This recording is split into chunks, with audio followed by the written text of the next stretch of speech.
মুহতারাম হাজরিন, আমরা সকলেই জানি এই দুনিয়ার জগতে আমরা কেউ থাকব না। একদিন ছিলাম না, একদিন থাকব না। মাঝে অল্প কিছুদিনের জন্য আমরা এখানে এসেছি।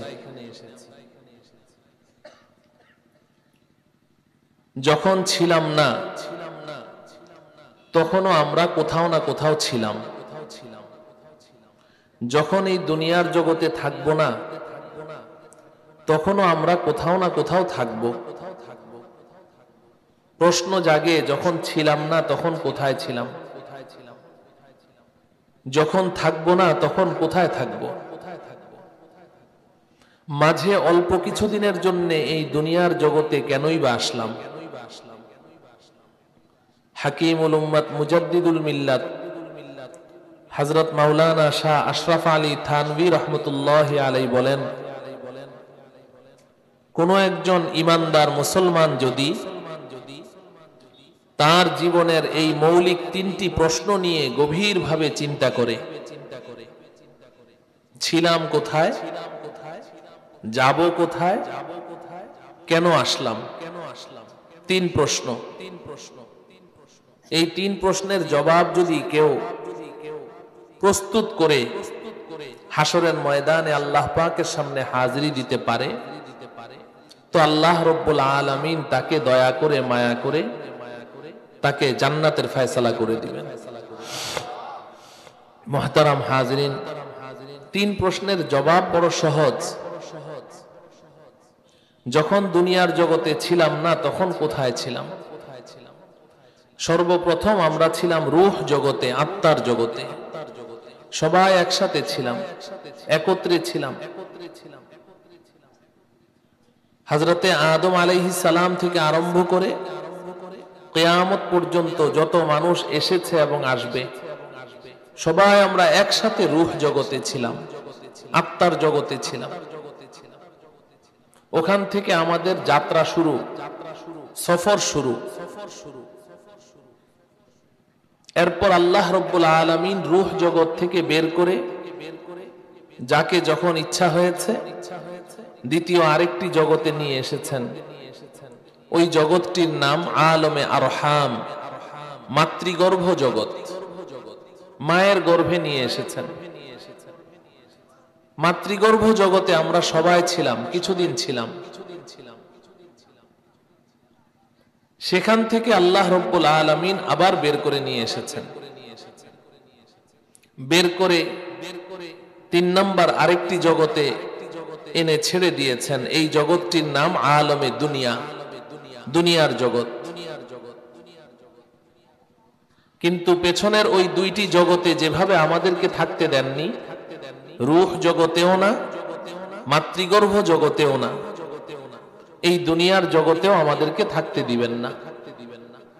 এই কথাটি আমরা ঈমানদার মুসলমান যেমন বিশ্বাস করি, যারা আল্লাহকে বিশ্বাস করে না তারাও বিশ্বাস করে। আস্তিক নাস্তিক, ঈমানদার বেঈমান সবাই বিশ্বাস করে যে পেছনের দুই জগতে যেমন আমরা থাকতে পারিনি, এই দুনিয়ার জগতেও থাকতে পারবো না। এখান থেকেও একদিন আল্লাহ রব্বুল আলামিন আমাদেরকে বের করে নিয়ে যাবেন। এখান থেকে বের করে কোথায় নিয়ে যাবেন? চতুর্থ আরেকটি জগতে। ওই জগৎটির নাম আলমে বারজাখ তথা কবর জগৎ। এই কবর জগতের বাসিন্দা সকলকেই হতে হবে, কেউ রেহাই পাবে না।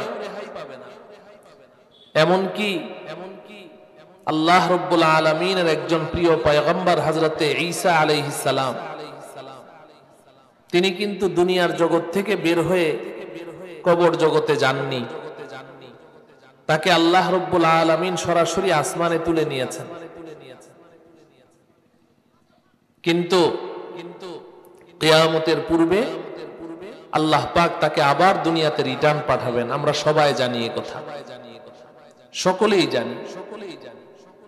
এই দুনিয়াতে আগমনের পরে তার স্বাভাবিক মৃত্যু হবে এবং তিনি আলমে বারজাখ তথা কবর জগতে যাবেন। কেউ ওই জগতে যাওয়া থেকে নিষ্কৃতি পাবে না। ওটা হলো চতুর্থ জগৎ। কিন্তু আমার প্রিয় ভাইরা, এই চতুর্থ জগৎ কবর জগৎ, সেখানেও আল্লাহ পাক আমাদেরকে চিরদিন রাখবেন না। ওখান থেকেও একদিন বের করে নিয়ে যাবেন। বের করে আল্লাহ রব্বুল আলামিন পঞ্চম আরেকটি জগতে নিয়ে যাবেন। ওই জগৎটির নাম আলমে মাহশার তথা হাসর জগৎ। ওটি পঞ্চম জগৎ, পঞ্চম স্টেশন। এই যে আমরা এখন মাহফিল করছি, পাশেই রেল স্টেশন। আমার প্রিয় যুবক ভাইয়ারা, বলুন তো দেখি, এই রেল স্টেশনে কি কেউ থাকার জন্য যায়? ওখানে অনেক দিন বসবাস করার জন্য যায় না। ওখানে গিয়ে অপেক্ষা করে, সে তার গন্তব্যস্থলে পৌঁছার জন্য গাড়ির অপেক্ষায় থাকে। ওটা একটা যাত্রী ছাউনি, ওটা একটা স্টেশন। স্টেশনে কেউ চিরদিন থাকে না। আমরা পেছনে দুইটি স্টেশন পার হয়ে এসেছি, চিরদিন থাকতে পারিনি। এখন 3 নম্বর স্টেশনে আছি, এখানেও আমরা থাকার জন্য আসিনি। আমাদের গন্তব্য অনেক সামনে। 4 নম্বর স্টেশন কবর জগৎ, সেখানেও আমরা থাকবো না, গন্তব্য আরো সামনে। 5ম স্টেশন হাসর জগৎ, সেখানেও আমরা থাকবো না, গন্তব্য আমাদের আরো সামনে। তবে এই হাসর জগৎ ওটা লাস্ট স্টেশন, শেষ যাত্রী ছাউনি। এরপরে আর কোন স্টেশন নেই। এরপরে আমাদের আসল ঠিকানা, আসল বাড়ি, আমাদের আব্বা আম্মার বাড়ি, আমাদের পৈতৃক সম্পত্তি জান্নাত। সকলেই বলি সুবহানাল্লাহ। জান্নাত আমাদের আসল বাড়ি, আমাদের বাপ দাদার ভিটা বাড়ি। আল্লাহ রাব্বুল আলামিন কোরআনে হাকিমে এই ঘোষণা দিয়েছেন, ওয়াতিলকাল জান্নাতুল্লাতী উরিসতুমুহা বিমা কুনতুম তা'মালুন। জান্নাতীদেরকে জান্নাতে দেওয়ার পরে আল্লাহ পাকের পক্ষ থেকে ঘোষণা আসবে, এই জান্নাতীরা, এই জান্নাত তোমাদেরকে পৈতৃক সম্পত্তি হিসেবে দিয়ে দেওয়া হয়েছে। উরিসতুমুহা, মিরাস থেকে। মিরাস মানে কি? পৈতৃক সম্পত্তি। বাবা মারা যায়, সন্তান পৈতৃক সূত্রে তার সম্পত্তির মালিক হয়। তো আল্লাহ রাব্বুল আলামিন আমাদেরকে যখন জান্নাত দিবেন, তখন এই ঘোষণাটি দিবেন যে এই জান্নাতের বাড়িগুলো তোমাদেরকে পৈতৃক সম্পত্তি হিসেবে দিয়ে দেওয়া হয়েছে। কেন এই কথা বলবেন? মুফাসসিরিনে কেরাম এর অনেকগুলো কারণ উল্লেখ করেছেন। তার মধ্যে একটি কারণ হলো যে জান্নাতের এই বাড়ি তো আমাদের সকলের বাবার বাড়ি, মায়ের বাড়ি, হযরতে আদম এবং হাওয়া আলাইহিমাস সালামের বাড়ি। তো বাবা মার ভিটা বাড়ি সন্তানের জন্য পৈতৃক সম্পত্তি হয়ে থাকে। এই জন্যে আল্লাহ পাক এই ঘোষণা দিবেন। আমার প্রিয় ভাইরা, এই হলো আমাদের জীবনের সংক্ষিপ্ত সফর সূচি। আমাদের সফর শুরু হয়েছে রূহ জগৎ থেকে, সফর শেষ হবে আমাদের আসল বাড়ি, আসল ঠিকানা জান্নাতে গিয়ে। আল্লাহ রাব্বুল আলামিন আমাদের সকলকে অতি নিরাপদে, অতি সহজে আমাদের আসল বাড়ি জান্নাতে পৌঁছার তৌফিক দান করুন। মুহতারাম হাজিরিন, এখানে সংক্ষিপ্তভাবে 2টি প্রশ্নের জবাব এসে গেছে। ছিলাম কোথায়, যাব কোথায়? 2 প্রশ্নের জবাব পেয়েছেন তো? ছিলাম কোথায়, যাব কোথায়? ছিলাম রূহ জগতে, চলে যাব কোথায়? সবাই বলতে হবে জান্নাতে। বলেন কোথায় যাব? সবাই বলেন জান্নাতে যাব, জান্নাতে যাব। আল্লাহ রাব্বুল আলামিন আমাদের সকলকে জান্নাতি হওয়ার তৌফিক দান করেন। 3 নম্বর প্রশ্নটি রয়ে গেছে। 3 নম্বর প্রশ্ন হলো, মাঝের অল্প কিছুদিনের জন্য এই দুনিয়াতে কেন আসলাম? এই দুনিয়ার জগতে আমরা কেন এসেছি? আমার প্রিয় ভাইরা, এই দুনিয়ার জগতে আল্লাহ রাব্বুল আলামিন আমাদেরকে পাঠিয়েছেন আমাদের আসল বাড়ি জান্নাতে যাওয়ার প্রস্তুতি গ্রহণ করার জন্য। সহজ জবাব, কোনো পেচ নাই। পেছনে যে আমরা 2টি জগতে ছিলাম, রূহ জগতে ছিলাম, সেখানে আমাদের কিছু করণীয় ছিল না। সেখানে শুধু আমরা আল্লাহ পাকের সাথে একটি অঙ্গীকার করে এসেছি। যেই অঙ্গীকারটি আমরা করেছি, ওই অঙ্গীকারটি বাস্তবায়নের জন্য আল্লাহ পাক এই দুনিয়াতে আমাদেরকে পাঠিয়েছেন। রূহ জগতে আল্লাহ পাক আমাদের কাছ থেকে একটি ওয়াদা নিয়েছিলেন, একটি অঙ্গীকার নিয়েছিলেন। আলাস্তু বিরাব্বিকুম ক্বালু বালা। কোরআনে কারীমে সূরাতুল আ'রাফের মধ্যে আল্লাহ পাক বলছেন যে হাসর জগতে, রূহ জগতে আমাদের আত্মাগুলো, রূহগুলো সবগুলোকে সামনে রেখে আল্লাহ পাক আমাদেরকে প্রশ্ন করেছিলেন, এই বনি আদম, এই আদম সন্তানের আত্মাগুলো, রূহগুলো, তোমরা আমার একটি প্রশ্নের জবাব দাও। আলাস্তু বিরাব্বিকুম, আমি কি তোমাদের একমাত্র প্রভু নই? আমি কি একমাত্র তোমাদের রব নই? আমি কি একমাত্র তোমাদের ইলাহ এবং মাবুদ নই? আল্লাহ আমাদেরকে প্রশ্ন করেছেন।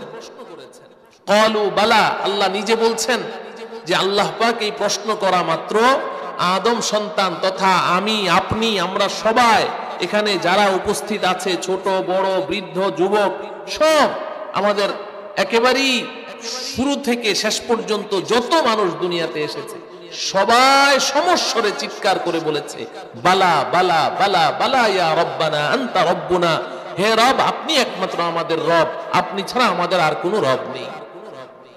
এই ওয়াদাটা আমরা রূহ জগতে আল্লাহ পাকের সাথে করেছি। দুনিয়ার জগতে আসার পরে এই ওয়াদার কথা আমাদের কারো মনে নেই, আমরা ভুলে গেছি। আল্লাহ পাকের সাথে যে অঙ্গীকার করেছি এটা আমাদের কারো মনে নেই। আর এক জগতের কথা আরেক জগতে মনে থাকার কথাও নয়। মাতৃগর্ভ জগতে, মায়ের গর্ভে আমরা ছিলাম, ওখানে কি অবস্থায় ছিলাম কারো কি মনে আছে? কারো মনে নেই। আর এর আগে ছিলাম রূহ জগতে, সেই রূহ জগতের কথা মনে থাকার কোনো বিষয় না। কিন্তু আল্লাহ রব্বুল আলামিন তো মাঝে মধ্যে ব্যতিক্রম কিছু ঘটনা ঘটিয়ে তার কুদরতের মুজাহারা করেন, ব্যতিক্রম ঘটনা ঘটিয়ে দেন। এই দুনিয়ার জগতেও কারো কারো মনে আল্লাহ রব্বুল আলামিন রূহ জগতের ওই স্মৃতিগুলো জাগিয়ে দিয়েছেন। সুবহানাল্লাহ বলেন। নবীজি সাল্লাল্লাহু আলাইহি ওয়াসাল্লামের প্রিয় জামাতা, ইসলামের চতুর্থ খলিফা হযরতে আলী রাদিয়াল্লাহু তাআলা আনহু, তিনি বলেন, রূহ জগতে, আত্মার জগতে যেদিন আল্লাহ রব্বুল আলামিন আমাদের কাছ থেকে অঙ্গীকার নিয়েছিলেন, আহদে আলাস্তু, এই অঙ্গীকার নেয়ার সময় ওই রূহ জগতে আমার ডানে বাঁয়ে সামনে কে কে বসা ছিল আমি এখনো তাদেরকে চিনতে পারবো। হযরতে যুন্নুন মিসরি রহমতুল্লাহি আলাইহি, আল্লাহ পাকের একজন বড় ওলি ছিলেন, উনি বলেন, গোয়া কে वो कल की बात है, আমার কাছে তো মনে হয় রূহ জগতের ওই অঙ্গীকারের যে ঘটনা ঘটেছে এটা আমার কাছে এত সুস্পষ্ট, এত সুস্পষ্ট মনে হয় যেন এটা গতকালের ঘটনা ছিল।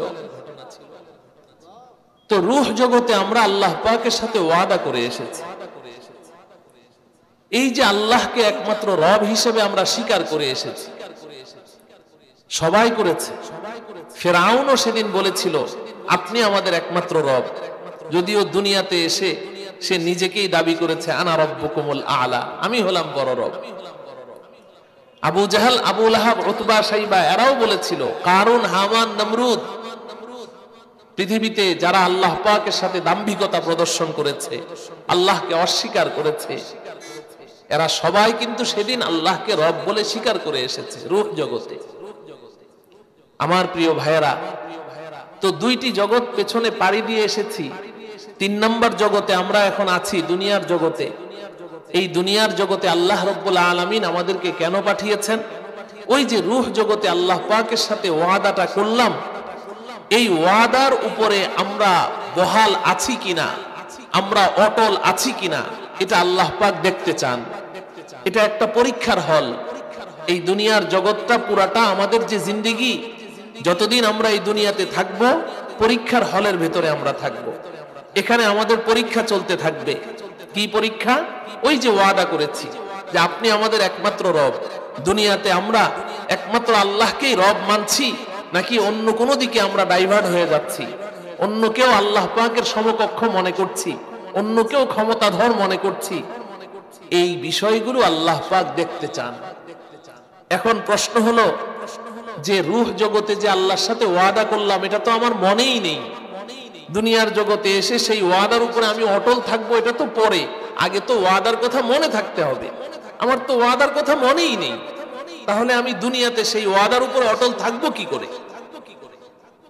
এই প্রশ্নের জবাব হলো যে এই দুনিয়ার জগতে আমাদেরকে পাঠানোর পরে আল্লাহ রব্বুল আলামিন ওই রূহ জগতে আমরা যে আল্লাহর সাথে ওয়াদা করেছি ওই ওয়াদাটুকু স্মরণ করিয়ে দেওয়ার জন্য আল্লাহ রব্বুল আলামিন আমাদের সামনে দুইটি ব্যবস্থাপত্র পাঠিয়েছেন। কয়টি? এই এখন থেকে আমার কথাগুলো মুখস্থ করবেন। রূহ জগতে যে আমরা ছিলাম, আল্লাহ পাকের সাথে ওয়াদা করে এসেছি, সেই ওয়াদার কথা স্মরণ করিয়ে দেওয়ার জন্য আল্লাহ রব্বুল আলামিন আমাদের সম্মুখে কয়টি ব্যবস্থাপত্র পাঠিয়েছেন? কয়টি? দুইটি ব্যবস্থাপত্র পাঠিয়েছেন। এই দুইটি ব্যবস্থাপত্রের মাধ্যমে আল্লাহ রব্বুল আলামিন আমাদেরকে রূহ জগতের কৃত অঙ্গীকারকে স্মরণ করিয়ে দিয়ে এবং এই রূহ জগতে যে আল্লাহর সাথে ওয়াদা করে আসলাম এই ওয়াদার দাবি কিভাবে পূরণ করা যাবে, সেই ওয়াদা কি কি কাজের মাধ্যমে রক্ষা করা যাবে, এই সমস্ত ব্যবস্থাপত্র আল্লাহ রব্বুল আলামিন কয়টি জিনিসের মাধ্যমে পাঠিয়েছেন? দুইটি জিনিসের মাধ্যমে। যদি এই দুই ব্যবস্থাপত্র আমরা গ্রহণ করি, আমার প্রিয় ভাইয়েরা, যদি এই দুই ব্যবস্থাপত্র আমরা গ্রহণ করি তাহলে একদিকে আল্লাহ পাকের সাথে কৃত অঙ্গীকার রক্ষা হবে, অপরদিকে এই অঙ্গীকার যদি আমরা রক্ষা করি এর এগেইনস্টে আল্লাহ পাকও আমাদের সাথে একটি অঙ্গীকার করেছেন। সেই অঙ্গীকার হলো আমি তোমাদের আসল বাড়ি, আসল ঠিকানা জান্নাতে পৌঁছিয়ে দেব। তাহলে এই দুইটি ব্যবস্থাপত্র যদি আমরা গ্রহণ করতে পারি, একদিকে আল্লাহ পাকের সাথে কৃত অঙ্গীকার আমাদের পূর্ণ হবে, অপরদিকে আল্লাহ রব্বুল আলামিন আল্লাহর সাথে কৃত অঙ্গীকার পূরণের এগেইনস্টে আমাদের সাথে যে অঙ্গীকার করেছেন সেই অঙ্গীকার আল্লাহ পাক পূরণ করবেন তথা আমাদেরকে অতি নিরাপদে আমাদের আসল বাড়ি জান্নাতে পৌঁছিয়ে দিবেন। আমি আমার এই সংক্ষিপ্ত আলোচনা করার পূর্বে জানতে চাই, আমরা কি আমাদের আসল বাড়ি জান্নাতে পৌঁছতে চাই? সবাই পৌঁছতে চাই। কারা কারা যেতে চায় হাত উঠাই। আল্লাহ রব্বুল আলামিন আমাদের সকলকে অতি নিরাপদে আমাদের আসল বাড়ি জান্নাতে পৌঁছার তৌফিক দান করুন। হাত নামান।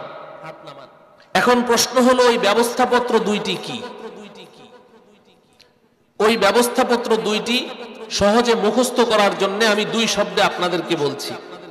এক নম্বর ব্যবস্থাপত্রের নাম হলো কিতাবুল্লাহ। সবাই আমার সাথে বলেন কিতাবুল্লাহ, কিতাবুল্লাহ, কিতাবুল্লাহ। আরেকটি ব্যবস্থাপত্রের নাম রিজালুল্লাহ, রিজালুল্লাহ, রিজালুল্লাহ। বাস, আমি এই দুই ব্যবস্থাপত্রের ব্যাখ্যা আপনাদেরকে বুঝিয়ে দিচ্ছি। এক নম্বর ব্যবস্থাপত্রের নাম কি?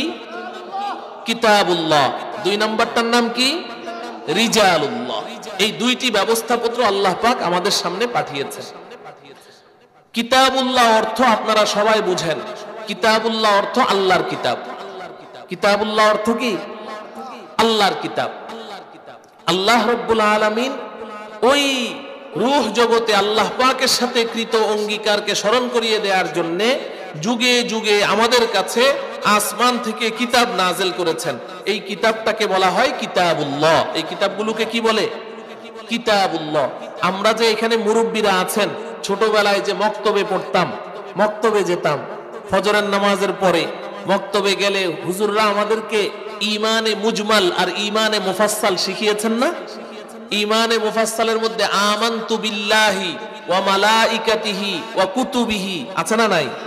তা আমানতু বিল্লাহি আমি আল্লাহর উপর ঈমান আনলাম, ওয়া মালাইকাতিহি আল্লাহ পাকের সমস্ত ফেরেশতাদের উপর ঈমান আনলাম, ওয়া কুতুবিহি আল্লাহ পাকের সমস্ত কিতাবের উপর ঈমান আনলাম।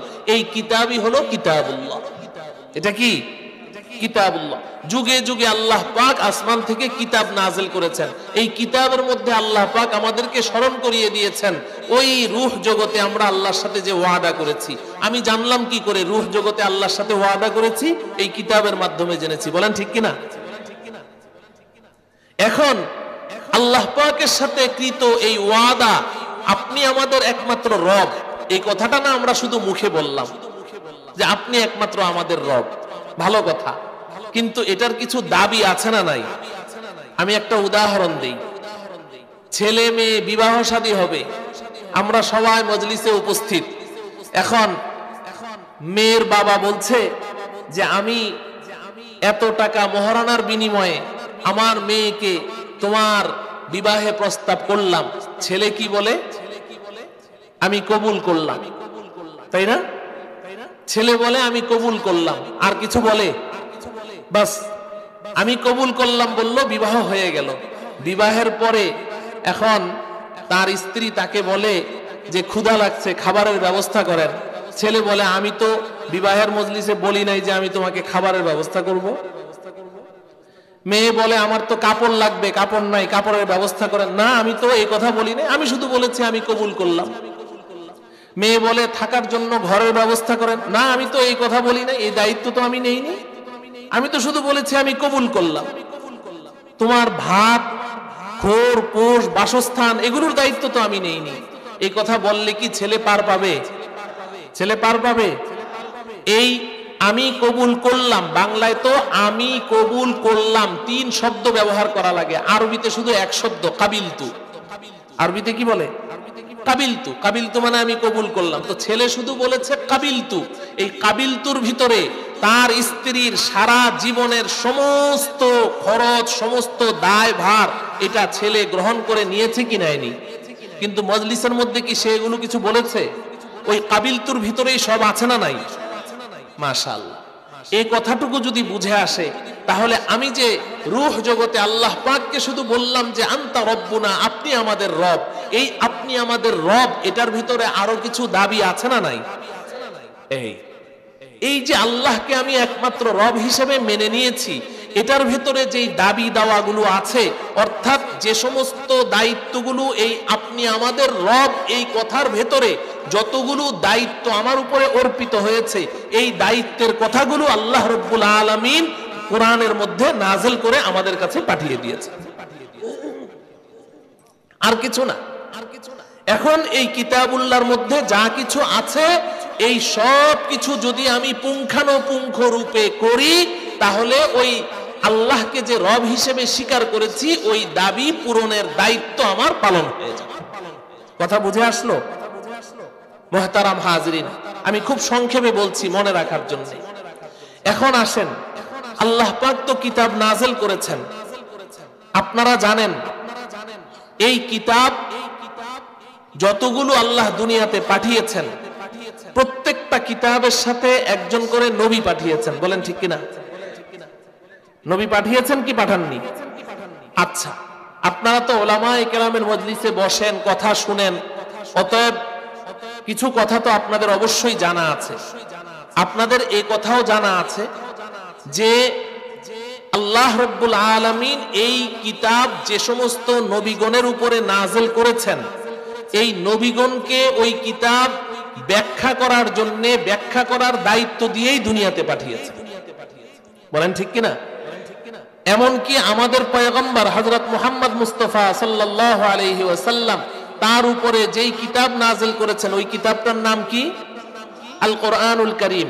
এই আল কোরআনুল কারীম আমাদের নবীজির উপরে নাযিল করে আল্লাহ পাক এই কোরআনে কারীমের মধ্যে বলে দিয়েছেন, ওয়ানাজ্জালনা ওয়া আনজালনা ইলাইকাল কিতাবা লিতুবাইয়িনা লিন-নাসি মা নুযিলা ইলাইহিম। আপনার কাছে এই কিতাবটা আমি নাযিল করেছি এজন্য যে আপনি এই কিতাবটা ব্যাখ্যা করে করে মানুষকে বুঝিয়ে দিবেন। এবার আসেন, আপনারা জানেন হযরতে আদম আলাইহিস সালাম থেকে নিয়ে হযরতে ঈসা আলাইহিস সালাম পর্যন্ত কত নবী রাসূল দুনিয়াতে এসেছেন, এটার সুনির্ধারিত সংখ্যা আমাদের জানা নেই। কিছু কিছু দুর্বল বর্ণনার মধ্যে ১.৫ লক্ষ কিংবা ২.৫ লক্ষ ইত্যাদি ইত্যাদি এরকম বর্ণনা পাওয়া যায়, কিন্তু সুনির্দিষ্ট সংখ্যা আমরা কেউ জানি না। এই যে লক্ষাধিক এত নবী রাসূল দুনিয়াতে এসেছেন, আপনারা জানেন সব নবীকে কিন্তু আল্লাহ পাক নতুন নতুন কিতাব দেননি। দিয়েছেন কি? সব নবীগণকে আল্লাহ পাক নতুন কিতাব দেননি, বরং মুষ্টিমেয় হাতে গোনা কয়েকজন পয়গম্বরকে আল্লাহ পাক নতুন কিতাব দিয়েছেন। সব নবীকে আল্লাহ কিতাব দেননি। কিতাবওয়ালা নবীর সংখ্যা হাতে গোনা কয়েকজন, আর কিতাব ছাড়া নবীর সংখ্যা লক্ষাধিক। অধিকাংশ নবীকে কিতাব ছাড়া আল্লাহ পাঠিয়েছে, কিতাব নেই, নবী পাঠিয়েছেন। এই যে নবী যারা দুনিয়াতে এসেছেন, এই নবীদেরকেই বলা হয় রিজালুল্লাহ। এই নবীদেরকে কি বলা হয়? সবাই বলেন, রিজালুল্লাহ বলা হয়। রিজালুন রজুলুনের বহু বচন, রজুলুন মানে ব্যক্তি, আর রিজালুন মানে অনেক ব্যক্তি। তো কিতাবুল্লাহ যেমন আল্লাহর কিতাব, রিজালুল্লাহ তেমন আল্লাহর পক্ষ থেকে বাছাইকৃত, নির্বাচিত, প্রেরিত কিছু ব্যক্তি। কিতাবুল্লাহ আল্লাহর পক্ষ থেকে নাযিলকৃত কিতাব, রিজালুল্লাহ আল্লাহর পক্ষ থেকে প্রেরিত কতগুলো মানুষ, এরা হলেন নবী, রাসূল, পয়গম্বর। প্রিয় ভাইয়েরা, সমস্ত নবীকে আল্লাহ নতুন নতুন কিতাব দেননি, সামান্য কিছু নবীদেরকে কিতাব দিয়েছেন। নবী ছাড়া একটা কিতাবও দুনিয়াতে পাঠাননি। নবী ছাড়া একটা কিতাবও দুনিয়াতে পাঠিয়েছেন না, কিন্তু কিতাব ছাড়া অসংখ্য নবী দুনিয়াতে পাঠিয়েছেন। এই কথাটা একটু বুঝেন, কথাটা একটু সূক্ষ্ম, মনোযোগ দিলে বুঝবেন। কিতাব ছাড়া অসংখ্য নবী পাঠিয়েছেন, রিজালুল্লাহ পাঠিয়েছেন, কিন্তু নবী ছাড়া আল্লাহ পাক একটা কিতাবও দুনিয়াতে, নবী ছাড়া একখানা কিতাবও দুনিয়াতে নাযিল করেননি, কিন্তু কিতাব ছাড়া অসংখ্য নবী দুনিয়াতে পাঠিয়েছেন। প্রশ্ন জাগে, নবী ছাড়া আল্লাহ পাক একটা কিতাবও কেন পাঠালেন না? কিতাব ছাড়া এত নবী পাঠালেন দুনিয়াতে, লক্ষ লক্ষ নবী কিতাব ছাড়া পাঠিয়েছেন, কিতাব দেননি, কিন্তু নবী ছাড়া আল্লাহ পাক একখানা কিতাবও কেন পাঠাননি? আমি এই প্রশ্নের জবাবটাই আপনাদেরকে আজকে বুঝাতে চাই। নবী ছাড়া একখানা কিতাবও আল্লাহ কেন পাঠাননি? নবী ছাড়া কিতাব এজন্য পাঠাননি যে নবীর ব্যাখ্যা ছাড়া আসমানি কিতাব বুঝা আমাদের পক্ষে সম্ভব না। আমি খুব সহজ করে বলছি, নবীর ব্যাখ্যা ছাড়া আসমানি কিতাব বুঝা আমাদের পক্ষে কিনা সম্ভব না। যদি নবীর ব্যাখ্যা ছাড়া আসমানি কিতাব আমাদের পক্ষে বুঝা সম্ভব হতো, তাহলে আল্লাহ পাক অন্তত পক্ষে একটি কিতাব নবী ছাড়া দুনিয়াতে পাঠিয়ে দিতেন। কিতাব ছাড়া এত নবী পাঠাতে পারলেন, কিন্তু নবী ছাড়া একটা কিতাবও আল্লাহ চাইলে কি পাঠাতে পারতেন না? কিতাব পাঠাতে কি আল্লাহ নবীর মুখাপেক্ষী না? কিন্তু নবী ছাড়া একখানা কিতাবও পাঠালেন না। এর একমাত্র জবাব কি? আসমানি কিতাব নবীর দেয়া ব্যাখ্যা ছাড়া বোঝা সম্ভব না।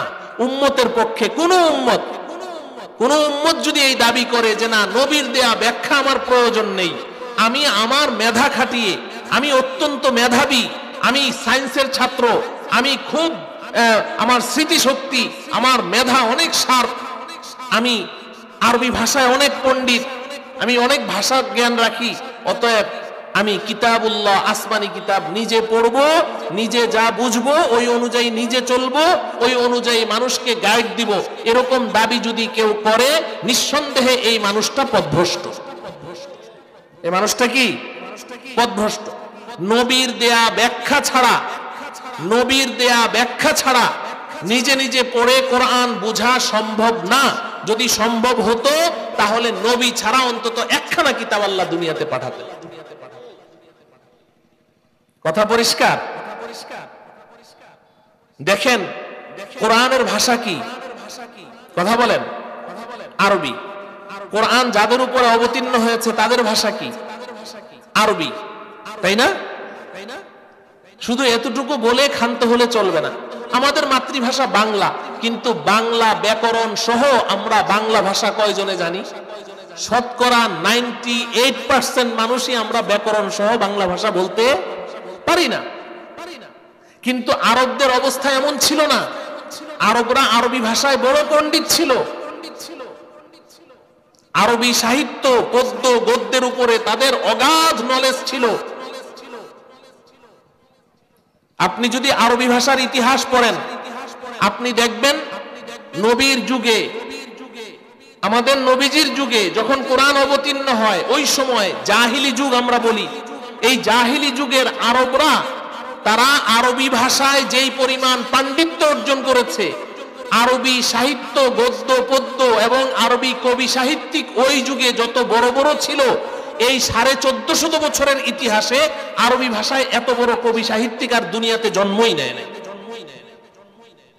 আরবি ভাষায় তাদের এতটা নলেজ ছিল। আচ্ছা এবার বলুন, তাদের মাতৃভাষা আরবি, আরবি ভাষায় তারা বড় পণ্ডিত, কোরআন নাযিল হলো কোন ভাষায়? কোন ভাষায়? তাইলে এই আরবদের জন্য কোরআন বুঝতে কোনো সমস্যা আছে? একদম পানি ভাত। আমাদের রংপুর ওই মুফতি আব্দুর রহমান সাহেব বলেছেন, আমার শ্বশুর বাড়ি রংপুর, ওখানে বলে পান্তা ভাত, না পান্তা ভাত। পান্তা ভাত মানে কি? একেবারেই সহজ। তো আরবদের জন্য তো কোরআন বুঝাটা এটা একদম পান্তা ভাতের মতো ছিল। কিন্তু আপনি কোরআনের তাফসীর খুলে দেখবেন, শুরু থেকে শেষ পর্যন্ত পড়লে দেখবেন অসংখ্য জায়গায় এমন ঘটনা আপনি তাফসীরের কিতাবে পাবেন যে কোরআন নাযিল হয়েছে, কোন একটা আয়াত অবতীর্ণ হয়েছে, কোন একটা সূরা অবতীর্ণ হয়েছে, সাহাবী আরবি ভাষায় পণ্ডিত, উনি বাস ওই আয়াতের একটা অর্থ বুঝে আমল শুরু করে দিয়েছেন। নবীজি দেখলেন, কি ব্যাপার, তুমি এমন করছো কেন? সাহাবী বলে, ইয়া রাসূলুল্লাহ, আল্লাহ পাক না কালকে আয়াত নাযিল করলেন, এটা করতে বললেন, এই জন্য করছি। নবীজি বলেন যে তুমি আয়াতের অর্থ কিচ্ছু বুঝো নাই, তুমি বুঝোই নাই। আমি একটি উদাহরণ দিয়ে থাকি, আরো অনেক উদাহরণ আছে সহজে বুঝার জন্য। আপনারা যেটা বুঝেন, ইসলামের প্রাথমিক যুগে রমাজানুল মুবারকে আমরা যে সাহরি খাই, আমরা তো ঘুম থেকে উঠে শেষ রাত্রে খাই, কিন্তু ইসলামের প্রাথমিক যুগে এই বিধানটা এত সহজ ছিল না, অনেক কঠিন ছিল। ঘুমের আগে সাহরি খেতে হবে, সন্ধ্যা রাতে। আর যদি আপনি সারা রাত জাগ না থাকতে পারেন সেটা ভিন্ন কথা, কিন্তু ঘুমিয়ে পড়লেন তো মরলেন। একটু ঘুমিয়েছেন আর এক ফোঁটা পানিও খেতে পারবেন। বড় জটিল ছিল ইসলামের শুরুতে এই বিধান, ঘুমের আগে সাহরি খেতে হবে।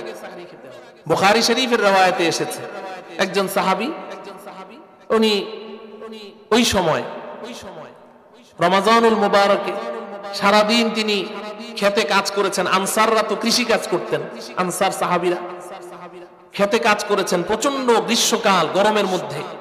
সন্ধ্যাবেলা ঘরে এসেছেন ক্ষুধা তৃষ্ণা নিয়ে, ক্লান্তি নিয়ে। স্ত্রীকে এসে বললেন, বিবি খাবারের কিছু থাকলে দাও, বড্ড ক্ষুধা পেয়েছে। বাস্তবিক অর্থে ঘরে এক মুঠো খাবার নেই, একটা খেজুরও নেই যে স্বামীর সামনে পেশ করবে। স্ত্রীও ক্ষুধার্ত, সেও কিছু খায়নি। স্বামী এসে খাবার চেয়ে বসেছে।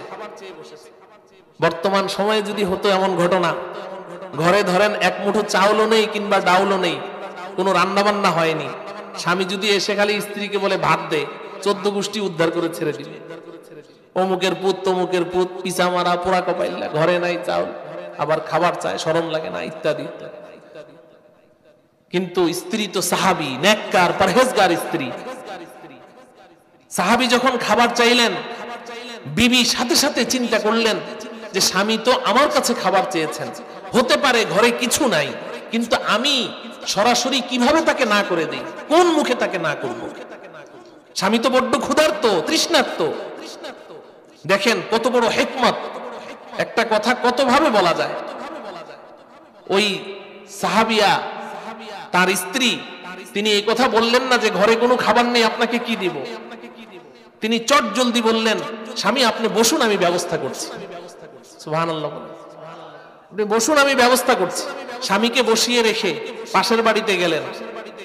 পাশের বাড়িতে প্রতিবেশিনীর কাছ থেকে কিছু গম হাওলাত আনলেন, হাওলাত করে আনলেন গম, এনে জাতা কলে পিষলেন। যুবকরা তো জাতা কল এখন বুঝবে না, মুরব্বীরা বুঝবে। জাতা কলের মধ্যে পিষলেন, পিষে এগুলোকে আটা করলেন দূরে বসে, স্বামী যেন টের না পায়। এরপরে এই আটাগুলোকে আবার পানি দিয়ে খামিরা করলেন, খামিরা করে রুটি বেললেন। রুটি বেলে এই রুটিগুলো আগুনের মধ্যে গরম করে সেকে এখন এই রুটি নিয়ে তিনি রওনা করেছেন স্বামীকে গরম গরম রুটি খাওয়াবেন, খুব আনন্দ চিত্তে। আমার প্রিয় ভাইরা, এই যে তিনি পাশের বাড়ি থেকে গম আনলেন, জাতা কোলে পিষলেন, আটা করলেন, খামিরা করলেন, রুটি বেললেন, গরম করলেন, এতে অনেক সময় চলে গেছে না? আল্লাহ, রুটি নিয়ে গেলেন, গিয়ে দেখেন সর্বনাশ, স্বামী বেচারা ওখানে বসে খাবারের অপেক্ষা করতে করতে, সারাদিন খেতে কাজ করেছেন, ক্লান্ত বদনে বসে আছেন, এই খাবারের অপেক্ষা করতে করতে ওখানেই ঘুমিয়ে পড়েছে। আমার ওয়াজ বুঝে আসলে জবাব দেন।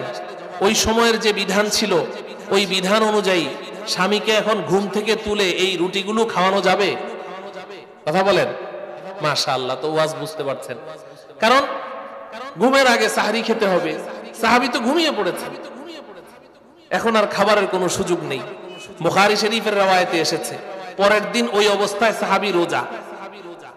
তার মানে কি, আগের দিন সন্ধ্যা রাতে খেয়েছেন, ঘুমের আগে হয়তো কখনো খেয়েছেন, আগের দিন রাত্রে না খাওয়া, পরের দিন সারাদিন না খাওয়া, রাত্রে না খাওয়া, আজকে আবার রোজা।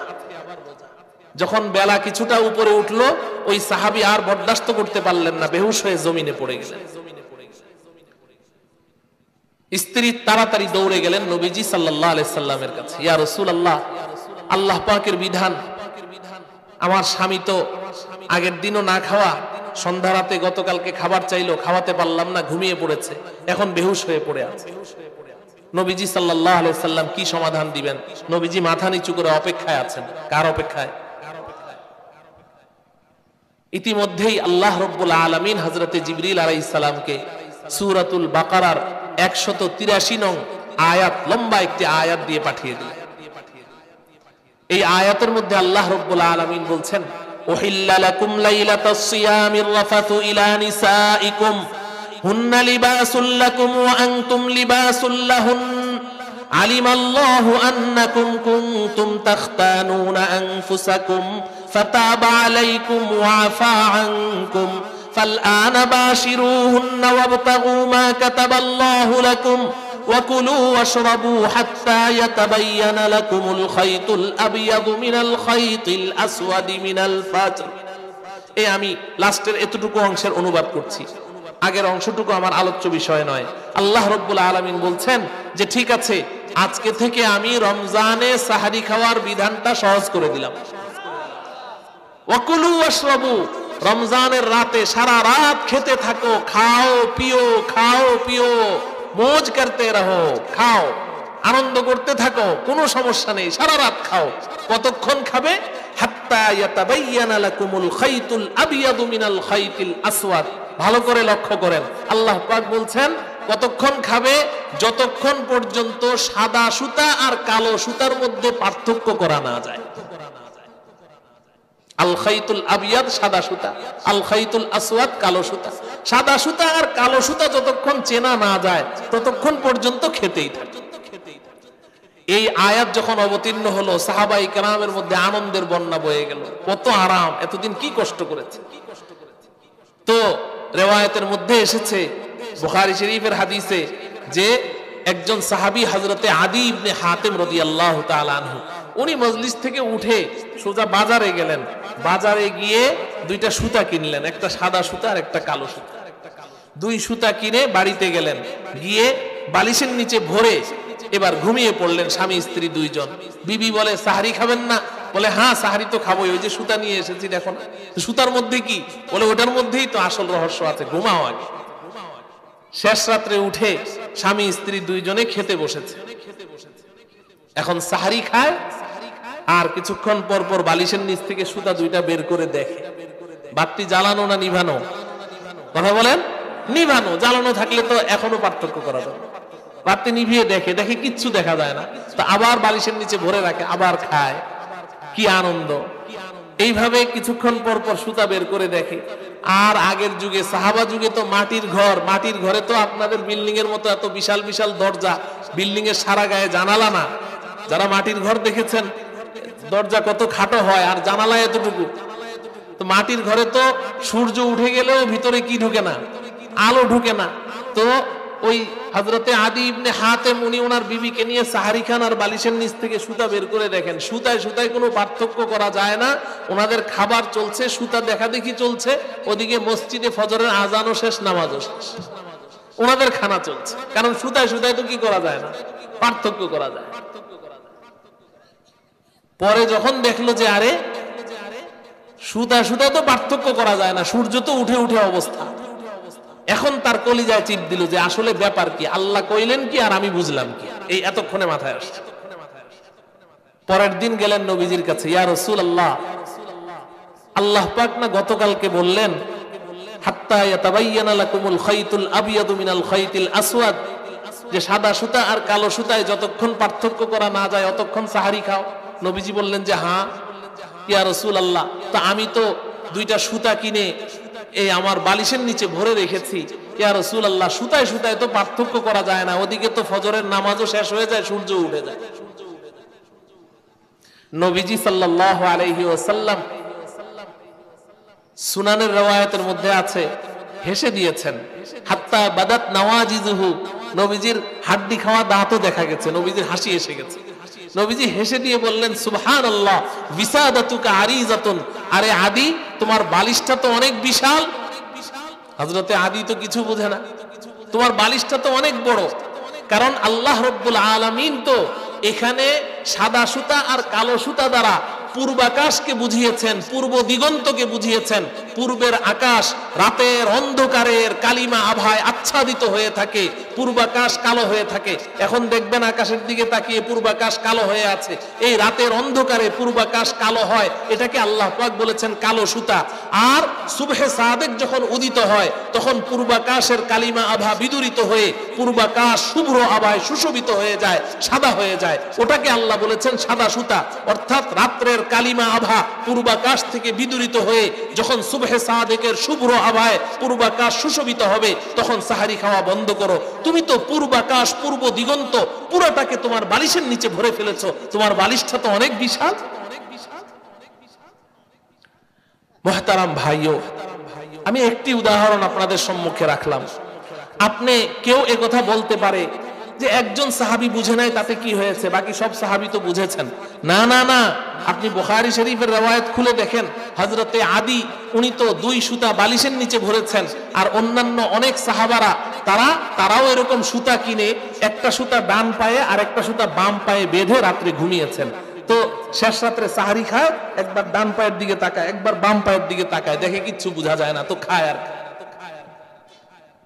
বলার উদ্দেশ্য হলো যে আরবি ভাষায় নাযিলকৃত কিতাব, আরবি পণ্ডিত, আরবি ভাষা যাদের মাতৃভাষা ছিল তারা পর্যন্ত বুঝতে ভুল করেছেন। আল্লাহর পয়গম্বর তথা রিজালুল্লাহ, আল্লাহর পক্ষ থেকে নির্বাচিত ব্যক্তি, তিনি তাদেরকে বুঝিয়ে দিয়েছেন, তবেই তারা বুঝতে পেরেছে। এরকম ঘটনা কোরআনে একটি দুইটি নয়, হুজুর পাশে আছেন, আপনারা যারা এখানে মুদাররিসিন বা উলামায়ে কেরাম আছেন তাদের কাছ থেকে জেনে নিয়েন, এমন অসংখ্য ঘটনা আপনি পাবেন। যদি তাদের অবস্থা এই হয় তাহলে আমার ভাষা বাংলা, আপনার ভাষা ইংলিশ, আপনার ভাষা হিন্দি, আপনার ভাষা সিন্ধি, আপনার ভাষা উর্দু, আপনার ভাষা মালয়, আপনি এক এক ভাষার মানুষ। আপনি যদি এখন দাবি করেন যে না আমি আরবি ভাষায় বড় পণ্ডিত, আমি নবীজি কি ব্যাখ্যা করেছেন ওই ব্যাখ্যার আমি ধার ধারি না, নাউজুবিল্লাহ বলেন।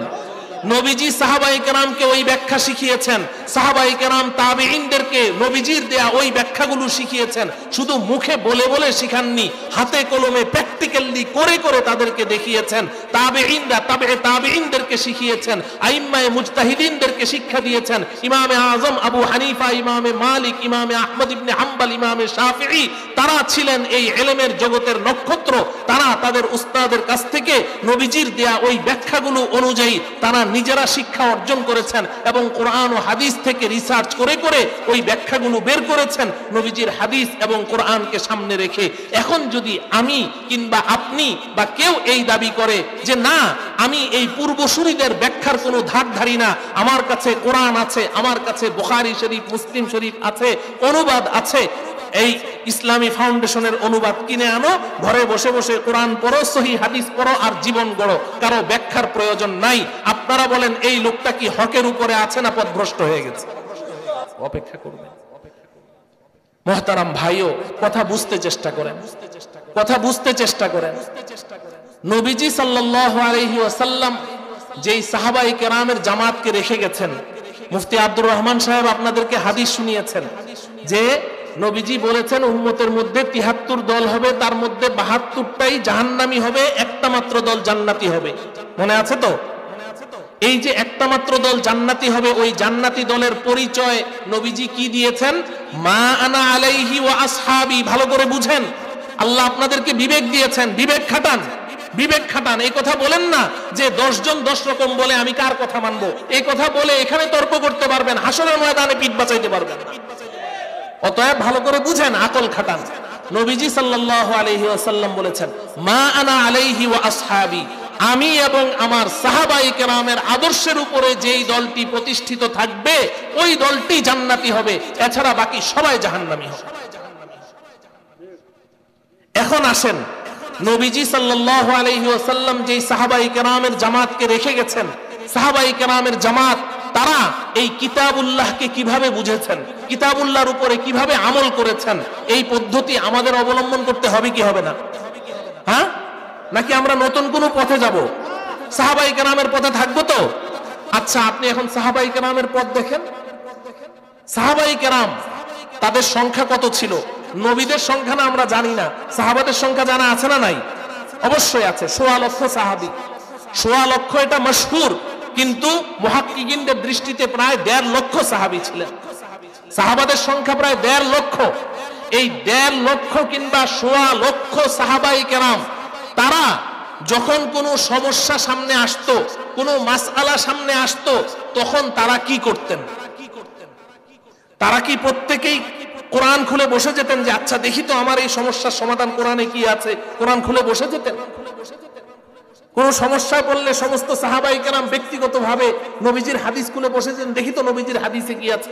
না বন্ধু, আমি তো আপনাকে এটা বললেই হবে না, আপনার সামনে তো কোরআন আছে, হাদিস আছে, ইতিহাসের কিতাব আছে, আপনি নিজে পড়ে দেখেন সাহাবায়ে কেরাম কি করতেন।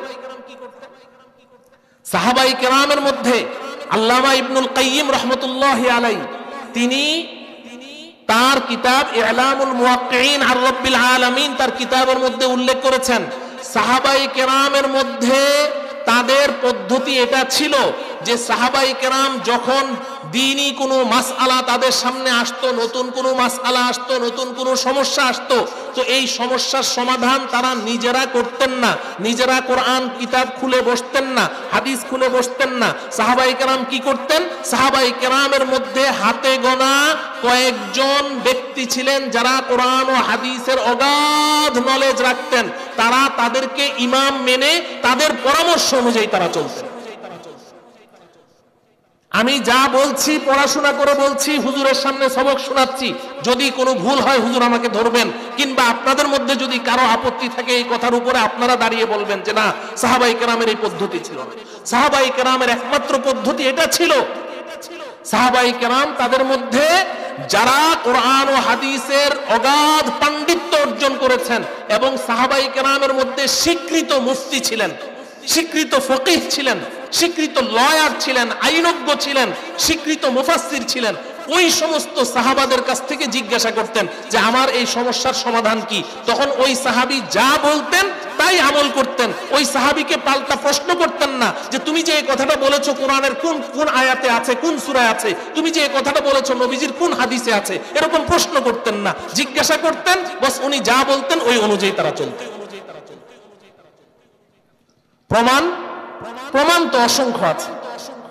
আপনি বুখারী শরীফ খুলেন, আমার বন্ধুরা যেহেতু কথায় কথায় বুখারী শরীফের কথা বলে, যারা ব্যক্তি মানে না, ইমাম মানে না, যারা দাবি করে যে আমরা কোরআন হাদিস যা বুঝি সেটাই সঠিক, অন্যের বুঝ আমরা মানি না, পূর্বসূরীরা কি বলেছেন, সাহাবায়ে কেরাম কি বলেছেন, আইম্মায়ে মুজতাহিদিন কি বলেছেন, তাবেঈনরা কি বলে গেছেন, আমরা এগুলার ধার ধারি না, আমরা নিজেরা কোরআন হাদিস সহিহ হাদিস পড়ি আর নিজেরাও চলি, মানুষকেও চালাই। ওই বন্ধুদের কথা বলছি যারা নিজেদেরকে আহলে হাদিস দাবি করছেন, তাদেরকে আপনি জিজ্ঞাসা করেন, বুখারী শরীফ কিতাবুল হজ খুলেন, আপনি হজের অধ্যায় খুলেন, সাহাবায়ে কেরাম কি করতেন আপনি ওখানে খুললেই পাবেন। মদিনার সাহাবারা হজ করতে এসেছেন, হজ করতে আমরা কোথায় যাই? মক্কায়। বলেন না কোথায়? মক্কায়। হজের সমস্ত কার্যক্রম কোথায়? মক্কায়। মদিনায় হজের কোনো কার্যক্রম নেই। আমরা মদিনায় যাই নবীজির রওজা জিয়ারতের জন্য, ঠিক কিনা? হজের সমস্ত কাজ কোথায়? মক্কায়। নবীজি সাল্লাল্লাহু আলাইহি সাল্লাম বিদায় হজ করেছেন মদিনা থেকে, কোথায় এসে? মক্কায় এসে। তো মদিনার সাহাবারা মক্কায় এসেছেন হজ করতে। আচ্ছা, হজ শেষ, হজের সমস্ত কার্যক্রম শেষ, এমনকি হজের যে ফরজ তাওয়াফ, তাওয়াফে ইফাজা, ওই ফরজ তাওয়াফও শেষ। এখন তারা মদিনায় চলে যাবে, একটা আমল বাকি আছে যেটাকে তাওয়াফে ওয়াদা বলা হয়। তাওয়াফে ওয়াদা, বিদায়ী তাওয়াফ। যখন মক্কা থেকে আমরা আসি, হাজী সাহেবরা এখানে আছেন, বিদায়ী তাওয়াফ করতে হয় না? এই বিদায়ী তাওয়াফটা তো ওয়াজিব। বিদায় তাওয়াফটা কি ওয়াজিব। এখন মদিনার সাহাবারা তাদের সমস্ত হজের কার্যক্রম শেষ, সবার বিদায় তাওয়াফও শেষ। সমস্যা হয়ে গেল তাদের কাফেলার মধ্যে এক মহিলা, সে বিদায় তাওয়াফ করে নাই, বিদায় তাওয়াফ করবে, এর মধ্যে তার মাসিক ঋতুস্রাব শুরু হয়ে গেছে, হায়েজ শুরু হয়ে গেছে। এখন মাসিক ঋতুস্রাব যখন শুরু হয়, হায়েজ শুরু হয়, হায়েজ অবস্থায় তো আর কি করা যায় না, তাওয়াফ করা যাবে না। হায়েজ অবস্থায় যেমন নামাজ পড়া যায় না, হায়েজ অবস্থায় তাওয়াফও করা যায় না। এখন সবার সমস্ত কাজ শেষ, এরা মদিনায় চলে যাবে, এর মধ্যে যে এই মহিলার বিদায় তাওয়াফটা বাকি, হায়েজ শুরু হইল। এখন এই মহিলার কারণে পুরা কাফেলা আটকা পড়ে গেছে। এখন কবে হায়েজ শেষ হবে, তারপরে পবিত্র হবে, তারপরে তাওয়াফ করবে, তারপরে যাবে, বিশাল এক সমস্যা। এখন এই মদিনার সাহাবারা সবাই মিলে মক্কার যিনি ইমাম, ভালো করে বুঝেন, মক্কার সাহাবায়ে কেরাম যাকে ইমাম মানে, হযরতে আব্দুল্লাহ ইবনে আব্বাস রাদিয়াল্লাহু তাআলা আনহুমা, রাইসুল মুফাসসিরিন, সাহাবায়ে কেরামের মধ্যে সর্বশ্রেষ্ঠ মুফাসসিরে কোরআন ছিলেন হযরতে ওমর। হযরতে ওমরের মতো ব্যক্তি, আলীর মতো ব্যক্তি, আব্দুল্লাহ ইবনে মাসউদের মতো, আবু বকর সহ সমস্ত সাহাবায়ে কেরাম কোরআনের কোন তাফসিরে জটিলতা সৃষ্টি হলেই ইবনে আব্বাসের দ্বারস্থ হতেন। অথচ ইবনে আব্বাস যখন ইন্তেকাল করেন, তখন নবীজি যখন ইন্তেকাল করেন, তখন আব্দুল্লাহ ইবনে আব্বাসের বয়স মাত্র 13 বছর। মাত্র 13 বছর বয়স নবীজি যখন ইন্তেকাল করেন, ওই সময় ইবনে আব্বাসের বয়স 13 বছর। নবীজি হযরত ইবনে আব্বাস রাদিয়াল্লাহু তাআলা আনহুর জন্য স্পেশাল একটা দোয়া করেছিলেন, আল্লাহুম্মা আল্লিমহুল কিতাব ওয়া ফাক্কিহহু ফিদ্দীন। হে আল্লাহ, আমার এই ভাইটিকে, নবীজির আপন চাচাতো ভাই তো না, আমার এই ভাইটিকে আপনি কোরআন এবং হাদিসের গভীর জ্ঞান দান করেন। তো মক্কার ইমাম ছিলেন হযরত ইবনে আব্বাস। মদিনার সাহাবারা দলবদ্ধভাবে ইবনে আব্বাসের কাছে গেলেন, ভালো করে বুঝেন। ইবনে আব্বাসের কাছে গিয়ে বললেন যে, হে আব্দুল্লাহ, আমাদের মধ্যে একজন নারী, ইমরাআতুন তাওয়াফাত সুম্মা হাদাত, আমাদের মধ্যে একজন নারী, সে তাওয়াফে ইফাজা ফরজ তাওয়াফ করে ফেলেছে, হজ শেষ, এখন তার হায়েজ শুরু হয়ে গেছে, এখন তো বিদায় তাওয়াফ বাকি, আমাদের তো সব কাজ শেষ, আমরা তো আটকা পড়ে গেলাম, এখন কি করব? হযরতে ইবনে আব্বাস রাদিয়াল্লাহু তাআলা আনহু জবাব দিলেন, তানফিরু। ভালো করে বুঝেন, ইবনে আব্বাস বললেন, তানফিরু, ওই মহিলাকে চলে যেতে বলো, তার বিদায় তাওয়াফ লাগবে না। সে যে ফরজ তাওয়াফ করেছে, এই ফরজ তাওয়াফটাই তার বিদায় তাওয়াফের জন্য যথেষ্ট হয়ে যাবে, তাকে বাড়িতে চলে যেতে হবে। হযরত ইবনে আব্বাস সমাধান দিয়ে দিলেন। সমাধান দেওয়ার পরে মদিনাবাসী হযরত ইবনে আব্বাসকে কি জবাব দেয়, ভালো করে শুনেন, এবং আমি যাওয়ার পরে এগুলো নিয়ে চিন্তা ভাবনা করবেন। এক মজলিসে বসে সব কথা বলা যায় না। তখন মদিনাবাসী হযরত ইবনে আব্বাসকে জবাব দিলেন, লা নুতাবিউকা ইয়া ইবনে আব্বাস ওয়া আনতা তুখালিফু যায়দান। এই আব্দুল্লাহ, তুমি যেই ফতোয়া আমাদেরকে দিয়েছো, আমাদের মদিনার ইমাম যায়েদ ইবনে সাবিত, তার ফতোয়ার সাথে তোমার ফতোয়া মিলছে না, তার মাসআলার সাথে তোমার মাসআলা মিলছে না। তুমি বলছো এই মহিলা মদিনায় চলে যেতে পারবে, আর আমাদের মদিনার ইমাম যায়েদ ইবনে সাবিত বলেছেন লা তানফিরু, না, সে বিদায় তাওয়াফ করা ছাড়া যেতে পারবে না। আমরা যায়েদ ইবনে সাবিতের অনুসারী, আমরা তোমার কথা মানতে পারলাম না। হযরত ইবনে আব্বাসের মাসআলাকে প্রত্যাখ্যান করে দিলেন। অন্য riwayতের মধ্যে আছে, লা নুবালি আফতাইতানা আম লাম তুফতিনা, যায়েদ ইবনে সাবিত ইয়াকুলু লা তানফিরু। এই আব্দুল্লাহ ইবনে আব্বাস, আমরা এটার কোনো পাত্তাই দেই না, তুমি কি বলেছো। আমাদের ইমাম যায়েদ ইবনে সাবিত বলেছেন সে তাওয়াফ করা ছাড়া যেতে পারবে না, অতএব তোমার মাসআলা আমরা প্রত্যাখ্যান করলাম। আমার প্রিয় ভাইয়েরা, এখানে এসে একটা কথা বুঝেন, হযরতে আব্দুল্লাহ ইবনে আব্বাস রাদিয়াল্লাহু তাআলা আনহুমা, এই ঘটনা এখানেই কিন্তু শেষ নয়। এই ঘটনা এখানে শেষ নয়। পরবর্তীতে যায়েদ ইবনে সাবিত রাদিয়াল্লাহু তাআলা আনহুর সাথে ইবনে আব্বাস রাদিয়াল্লাহু তাআলা আনহুর সাথে সাক্ষাৎ। দুইজনের মাসআলা কি এক না ভিন্ন? ভিন্ন তো। এখন যায়েদ ইবনে সাবিতের সাথে যখন সাক্ষাৎ হলো, তখন আব্দুল্লাহ ইবনে আব্বাসকে লক্ষ্য করে যায়েদ ইবনে সাবিত ধরে বসলেন, এই আব্দুল্লাহ, তুমি নাকি ফতোয়া দিয়েছো যে বিদায় তাওয়াফ না করে মহিলা চলে যাবে। হযরতে আব্দুল্লাহ ইবনে আব্বাস বললেন, হ্যাঁ আমি তো এই ফতোয়া দিয়েছি। হযরতে যায়েদ ইবনে সাবিত বলেন, না তোমার ফতোয়া ঠিক না, এই মহিলা বিদায়ী তাওয়াফ করে যেতে হবে। তখন হযরতে আব্দুল্লাহ ইবনে আব্বাস বললেন, ঠিক আছে, যদি আমার কথা তোমার ভালো না লাগে, পছন্দ না হয়, তাহলে তুমি ওই আনসারী মহিলাকে জিজ্ঞাসা করো। আনসারী মহিলা মানে হযরতে উম্মে সুলাইম রাদিয়াল্লাহু তাআলা আনহা, আনাস রাদিয়াল্লাহু তাআলা আনহুর মা। তাকে জিজ্ঞাসা করো নবীজি কি ফতোয়া দিয়েছিলেন। যায়েদ ইবনে সাবিত পরে গেলেন উম্মে সুলাইমের কাছে, গিয়ে বললেন যে এই নবীজি কি ফতোয়া দিয়েছিলেন রে, নবীজি কি ফতোয়া দিয়েছিলেন। তখন উম্মে সুলাইম রাদিয়াল্লাহু তাআলা আনহা, আনাস রাদিয়াল্লাহু তাআলা আনহুর আম্মা, উনি বললেন যে নবীজি সাল্লাল্লাহু আলাইহি ওয়াসাল্লাম বলেছিলেন যে বিদায় তাওয়াফ করা লাগবে না। এই কথা শোনার পরে যায়েদ ইবনে সাবিত হাসতে হাসতে আব্দুল্লাহ ইবনে আব্বাসের কাছে এসে বললেন, আব্দুল্লাহ তুমি যেটা বলেছো এটাই সঠিক। যখন যায়েদ ইবনে সাবিত যখন আব্দুল্লাহ ইবনে আব্বাসের এই কথাটা মেনে নিলেন, তখন মদিনাবাসী বলল যে হ্যাঁ এবার আমরা মানি, এবার আমরা মানি। ও আমার প্রিয় ভাইয়েরা, কথা বুঝেন। তাইলে এই যে আব্দুল্লাহ ইবনে আব্বাস রাদিয়াল্লাহু তাআলা আনহু উনি ফতোয়া দিলেন, মদিনাবাসী প্রত্যাখ্যান করলেন। প্রত্যাখ্যান করলেন কি বলে? যে তুমি কোরআনের বিরুদ্ধে কথা বলেছো, এটা বলেছে। তুমি হাদিস, সহিহ হাদিসের বিরুদ্ধে বলেছো, এটা বলেছে। কি বলেছে? যে আমাদের ইমাম যায়েদ ইবনে সাবিত যেটা বলে তুমি তার বিরুদ্ধে বলেছো। একজন ব্যক্তিকে তারা পেশ করেছে, ব্যক্তিকে। এখানে বুঝেন, একজন ব্যক্তিকে, যে যায়েদ ইবনে সাবিতকে আমরা মানি, তার ফতোয়ার সাথে তোমার মিলছে না, এজন্য আমরা মানি না। তখন আব্দুল্লাহ ইবনে আব্বাস এই কথা তাদেরকে বললেন না কেন? যে তোরা মুশরিক হয়ে গেছিস, যে আমি ফতোয়া দিলাম, আমার বিরুদ্ধে তোরা ব্যক্তির কথা পেশ করছিস, কোরআন হাদিস পেশ না করে, তোরা মুশরিক হয়ে গেছিস, এ কথা বলছে নাকি? ও আমার প্রিয় ভাইয়েরা, ভালো করে বুঝেন। তাইলে সাহাবায়ে কেরাম তারা কি করতেন? তারা তাদের মধ্যে যারা কোরআন ও হাদিসের গভীর জ্ঞানের অধিকারী, তাদেরকে অনুসরণ করে চলতেন। আপনি উদাহরণ আমি একাধিকার দিতে পারছি না, সময় শেষ হয়ে গেছে। আমি আপনাদেরকে বলি, এমন অসংখ্য উদাহরণ আপনারা পাবেন। মক্কাবাসী তারা হযরতে ইবনে আব্বাসের অনুসারী ছিল। ভালো করে বুঝেন। সাহাবাদের মধ্যে আমি 4 ইমাম দেখাচ্ছি আপনাদেরকে। সাহাবাদের মধ্যে ওরা আমাদেরকে বলে যে তোমরা 4 ইমাম পাইলা কোথায়? সাহাবায়ে কেরাম ওই ইমাম মানতেন। মক্কাবাসীরা হযরতে ইবনে আব্বাস রাদিয়াল্লাহু তাআলা আনহুর তাকলিদ করত, অনুসরণ করত। মদিনাবাসীরা হযরতে যায়েদ ইবনে সাবিত রাদিয়াল্লাহু তাআলা আনহুর অনুসারী ছিল। কুফাবাসীরা হযরতে আব্দুল্লাহ ইবনে মাসউদ রাদিয়াল্লাহু তাআলা আনহুর অনুসারী ছিল। ইয়ামানবাসীরা হযরতে মুআজ ইবনে জাবাল রাদিয়াল্লাহু তাআলা আনহুর অনুসারী ছিল। তাইলে সাহাবায়ে কেরাম তারা কি করতেন?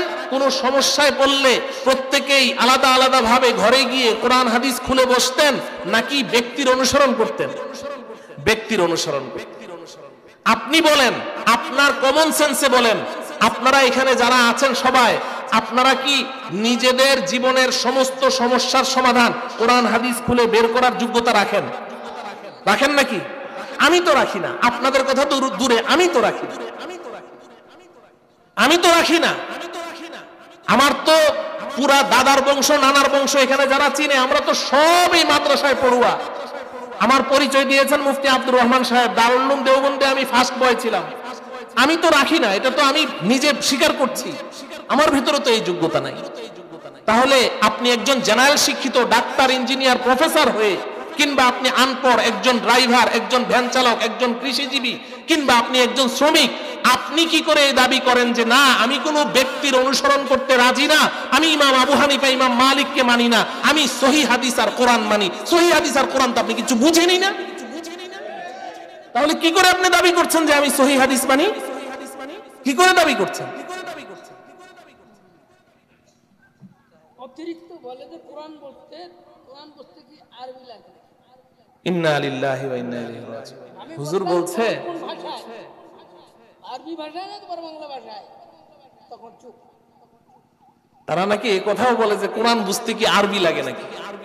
নাউজুবিল্লাহ বলে। কোরআন বুঝতে আরবি লাগে না, কারণ বাংলা ভাষায় তো আছে। কোরআন কি বাংলা ভাষায় নাযিল হয়েছে? কোরআন বাংলা ভাষায় অবতীর্ণ হয়েছে। ইন্না লিল্লাহি ওয়া ইন্না ইলাইহি রাজিউন। তাহলে তো আপনাকে এখন বলতে হবে, এটা বলতে হবে, কিছু করার নাই।